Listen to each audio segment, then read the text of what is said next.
Dia justru menyalahkan Rie kalau dirinya ini tidak bisa berperan sebagaimana ibu yang sebenarnya. Halo Beb, selamat datang kembali di vlog gue. Apa kabar semuanya? Semoga sehat-sehat selalu ya dimanapun kalian berada. Hari ini kita akan menceritakan mengenai pengalaman yang dialami oleh seorang Mahmud atau mamah muda yang berasal dari Jepang.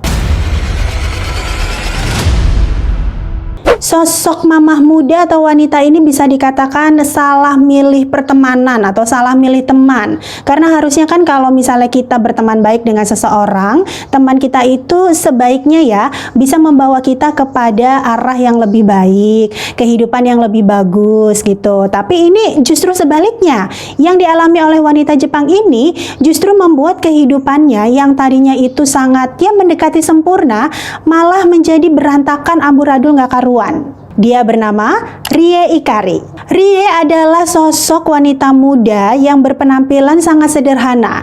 Walaupun dia hidup sangat berkecukupan, tapi nggak pernah menonjolkan harta atau apapun yang dia miliki. Dan dari karakternya juga, Rie ini adalah sosok wanita muda yang sangat lemah lembut, yang kalem, yang nggak terlalu banyak omong. Pendiam banget sih enggak, tapi kalem gitu ya. Terus juga dia ini cenderung lugu dan polos. Dan di bulan April tahun 2016, Rie ini berkenalan dengan seorang wanita yang kebetulan juga anaknya bersekolah di satu sekolah yang sama dengan Rie. Jadi sama-sama antar jemput anak sekolah lah.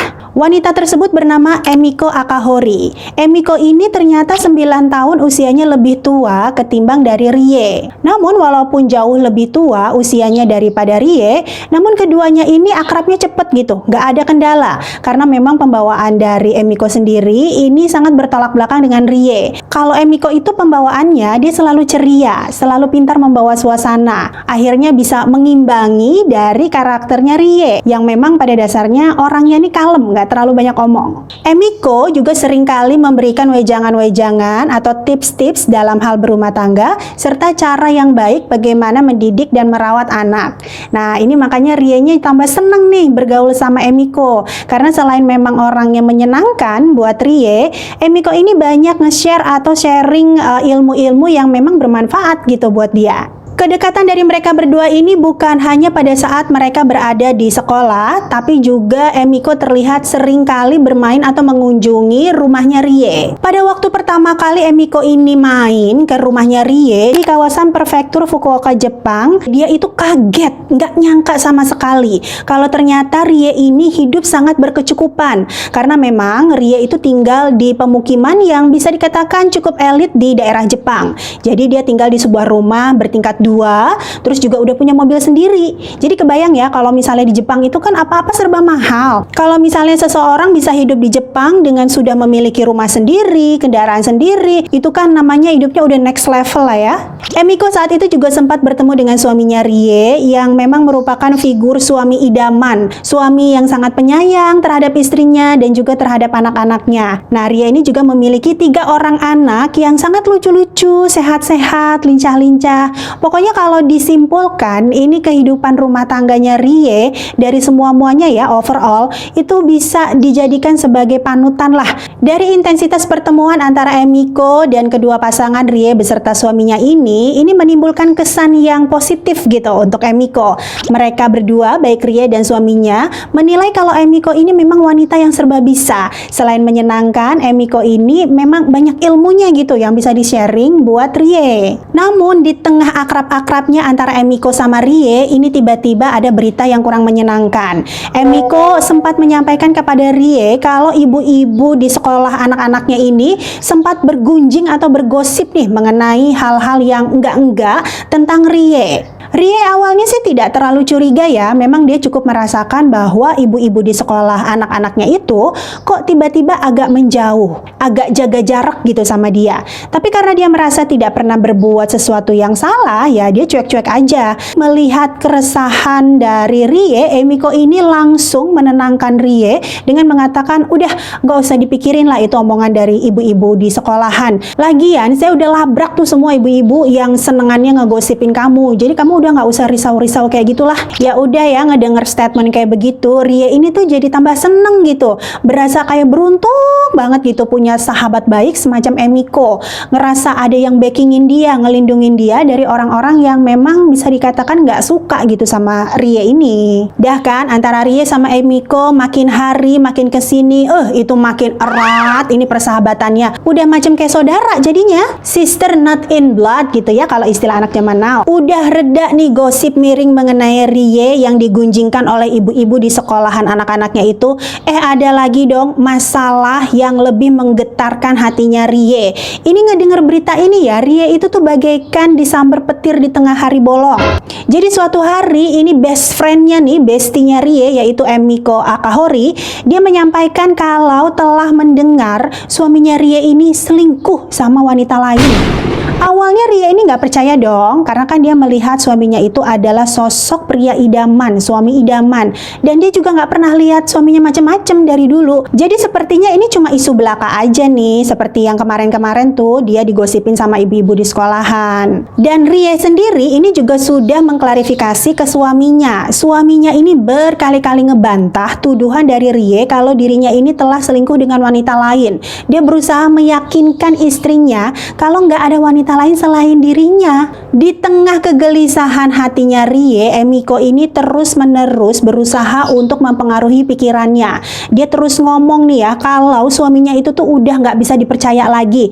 Nggak usah dipercaya omongan manis, janji-janjinya segala macam itu nggak benar. Dan sayangnya ya, Rie ini termakan dengan ucapannya Emiko. Dia jauh lebih percaya best friendnya sendiri ketimbang suaminya yang udah hidup bersama dia selama bertahun-tahun. Karena semakin hari Rie sama suaminya ini berantem terus-terusan ya, Rie udah semakin gak percaya nih sama suaminya. Akhirnya rumah tangganya berantakan, dan Rie kemudian mengajukan gugatan cerai terhadap suaminya. Selain berusaha mempengaruhi kalau berita mengenai perselingkuhan suaminya itu adalah benar, Emiko juga mempengaruhi Rie supaya bisa segera menyewa atau membayar seorang pengacara yang handal untuk bisa mengurus perceraiannya dengan suaminya. Dan juga Emiko ini berusaha untuk meyakinkan Rie agar dia bisa menyewa seorang detektif swasta dengan tujuan memata-matai suaminya. Dan akhirnya di bulan Mei 2019, Rie resmi bercerai dari suaminya. Sementara hak asuh ini kemudian diberikan kepada Rie untuk bisa membawa ketiga anaknya. Sebelum bercerai itu kan Emiko tadi udah nyaranin Rie ini untuk segera menyewa seorang pengacara dan juga seorang detektif swasta ya. Tapi karena Rie ini pikirannya kalut, akhirnya dia menyerahkan pekerjaan itu kepada Emiko dengan sukarela memberikan uang untuk bisa segera dilakukan. Namun ternyata Emiko ini masih berkelanjutan meminta uang kepada Rie walaupun proses perceraian Rie dan suaminya ini sudah selesai. Emiko beralasan meminta uang tersebut karena masih harus membayarkan upah kepada pengacara yang mahal itu, serta dia ini mau menyewa beberapa orang dari geng Yakuza untuk bisa melindungi Rie dan keluarga. Sebenarnya buat ngelindungin dari apa ya? Kan proses perceraian juga udah kelar, nggak ada masalah apa-apa. Rie juga kayaknya nggak punya masalah sama orang lain juga. Sepertinya Rie ini sudah di brainwash sama Emiko, jadi dia percaya-percaya aja, terima-terima aja, manut gitu loh. Emiko ini minta apa, Emiko nyuruh apa, Emiko bilangin apa, diikutin, diturutin aja. Karena intensitas dari Emiko yang meminta uang kepada Rie ini cukup sering, akhirnya kan tabungannya Rie dari hari ke hari semakin menipis, dan pada akhirnya habis. Dia udah nggak punya pegangan uang lagi nih.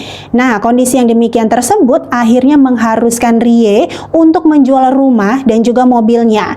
Dan bukan hanya menjual hartanya demi kebutuhan uang yang diminta Emiko, Rie ini juga sempat meminta bantuan kepada dinas sosial yang ada di Jepang, yaitu berupa dana bantuan untuk perawatan dan pengasuhan dari ketiga anaknya.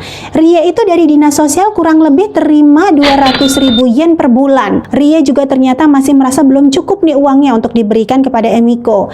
Dia akhirnya juga sempat meminjam uang kepada beberapa temannya.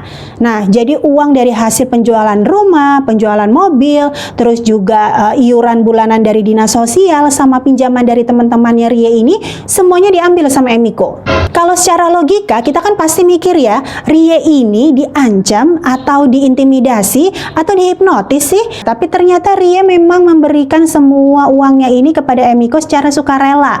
Tidak ada intimidasi baik secara fisik ataupun verbal yang diberikan dari Emiko kepada Rie. Uang yang diterima oleh Emiko ini ternyata juga digunakan oleh dirinya untuk boros-borosan, untuk belanja ini itu, terus juga untuk berjudi, serta melakukan pemborosan-pemborosan lainnya dengan menggunakan uang Rie. Sementara Emiko sendiri ini cuma beberapa kali dalam 1 minggu datang ke tempat tinggalnya Rie yang baru, yang jauh lebih kecil dari rumahnya yang udah dijual, untuk sekedar mengantarkan makanan seperti nasi, roti, ataupun beberapa snack. Itu juga dijatah gitu loh sama Emiko. Dan pada saat itu Emiko juga kembali mempengaruhi pikirannya dari Rie, yang mengatakan bahwa Rie ini harus belajar hidup prihatin, harus belajar hidup dan makan hemat, karena kondisi yang memprihatinkannya tersebut bisa jadi sebagai upaya untuk bisa memenangkan uang gugatan dari perceraiannya dengan suaminya. Lagi-lagi Rie ini nurutin apa yang diperintah sama Emiko. Dia akhirnya hidup sangat prihatin, sangat berhemat, sampai-sampai dia tega ngejatahin makan ketiga anaknya. Nah, ini sampai pada akhirnya di bulan April tahun 2020 ada salah satu tetangga Rie ini yang melakukan pengaduan atau pelaporan kepada pihak terkait. Mereka ini khawatir kalau anak-anak Rie mengalami kekerasan di dalam rumahnya. Gak lama dari pengaduan tersebut diterima, ini para petugas terkaitnya mendatangi kediaman Rie. Dan sesampainya di sana, mereka juga ternyata bertemu dengan Emiko yang kebetulan memang sedang berkunjung. Nah, lantas mereka memeriksa ketiga anaknya Rie ya, sesuai dengan aduan dari tetangganya. Namun memang tidak ditemukan adanya bukti seperti yang dilaporkan oleh tetangganya. Dan saat itu pun Emiko, ya iyalah udah pastinya ya, dia berusaha sedemikian rupa untuk bisa membela Rie, dan dia juga berusaha meyakinkan petugas yang kala itu datang kalau anak-anak Rie ini dalam keadaan yang baik-baik aja. Karena melihat memang tidak ada bukti-bukti yang bisa membenarkan atau menguatkan dugaan dari para tetangga yang melaporkan, petugasnya ini akhirnya menganggap case closed, tidak mendasar nih laporan yang diadukan oleh tetangganya Rie. Setelah ada kejadian pengaduan yang dilakukan oleh tetangganya, Rie ini bukannya justru memperhatikan anak-anaknya secara lebih baik, tapi dia tetap melakukan jatah pemberian makanan terhadap ketiga anaknya. Sampai akhirnya 2 bulan kemudian, Rie menemukan putra bungsunya yang berusia 5 tahun bernama Sojiro, ini tengah dalam keadaan tidak sadarkan diri. Secepatnya Rie membawa ke rumah sakit, namun sayang pada saat tiba di rumah sakit, putranya ini sudah dinyatakan meninggal dunia. Dan hasil penyelidikan di sini pun menunjukkan kalau putra bungsu dari Rie tersebut kondisinya jauh di bawah anak-anak normal seusianya. Sojiro pada saat meninggal dunia ini berat badannya hanya seberat 10 kg, di mana ini 10 kilo di bawah rata-rata berat badan anak-anak seumurannya. Dan selidik demi selidik ternyata Sojiro ini selama lebih dari 1 minggu tidak diberi makan oleh ibunya. Dia hanya diberikan air minum, itu pun jatahnya dijatah, nggak semau-mau Sojiro mau minum. Setelah kematian Sojiro di bulan April tahun 2021, baik Rie maupun Emiko ini ditangkap oleh kepolisian. Pada saat diinvestigasi, Emiko ini tetap menyangkal bahwa dirinya itu ada peran dalam meninggal dunianya putra dari Rie. Dia justru menyalahkan Rie kalau dirinya ini tidak bisa berperan sebagaimana ibu yang sebenarnya. Namun Rie pun tidak tinggal diam. Melihat anaknya telah menjadi korban, Rie ini kemudian berbicara. Dia menyuarakan bahwa selama ini dia itu terus-menerus dipengaruhi oleh Emiko untuk berbuat hal-hal yang sebenarnya bertentangan dengan keinginannya. Dan dari hasil penyelidikan, polisi ini mengatakan kalau memang betul Emiko ini memiliki peran yang besar dalam mempengaruhi atau membrainwash pikiran dari Rie. Ternyata pertemanan yang selama ini dibina atau dilakukan oleh Emiko terhadap Rie itu semua bohong belaka. Banyak sekali kebohongan-kebohongan yang telah Emiko lakukan terhadap Rie dengan tujuan ingin menghancurkan kehidupan Rie. Kebohongan Emiko ini berawal dari pas dia bilang Rie itu dijauhi sama ibu-ibu di sekolahan anaknya karena ada gosip yang enggak-enggak. Itu padahal mereka nggak ada ngomongin Rie sama sekali. Belum lagi berita perselingkuhan suaminya Rie itu juga cuma rekayasa yang dibuat oleh Emiko. Karena dia nggak suka nih kalau ada orang yang kehidupannya lebih baik daripada dirinya. Termasuk juga mengenai sewa menyewa pengacara serta orang-orang sewaan untuk bisa bisa menjaga Rie sekeluarga, itu juga bohong belaka.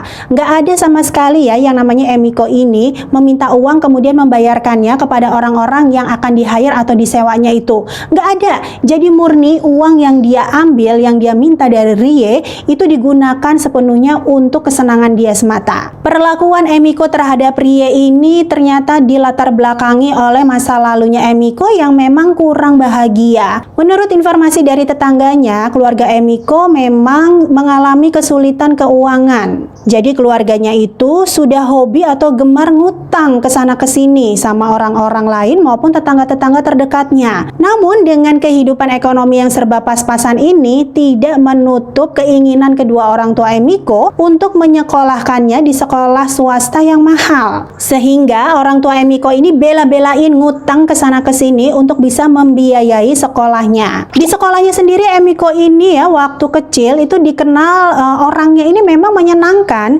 Dia suka melucu, suka ngelawak kalau lagi di dekat teman-temannya. Pokoknya orangnya itu apa ya, supel gitu ya.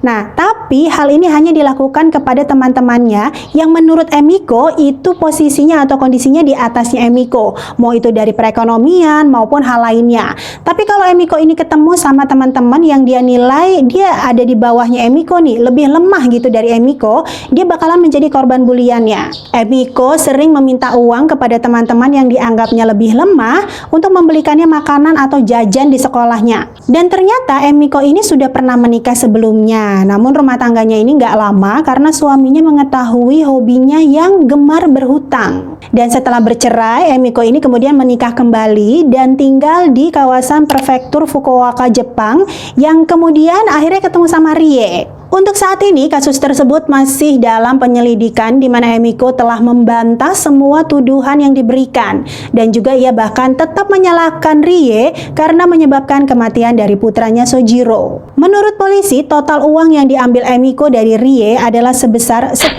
juta yen atau sekitar 93.500 US dollar. Sementara kedua anak Rie yang lain saat ini diasuh oleh mantan suaminya.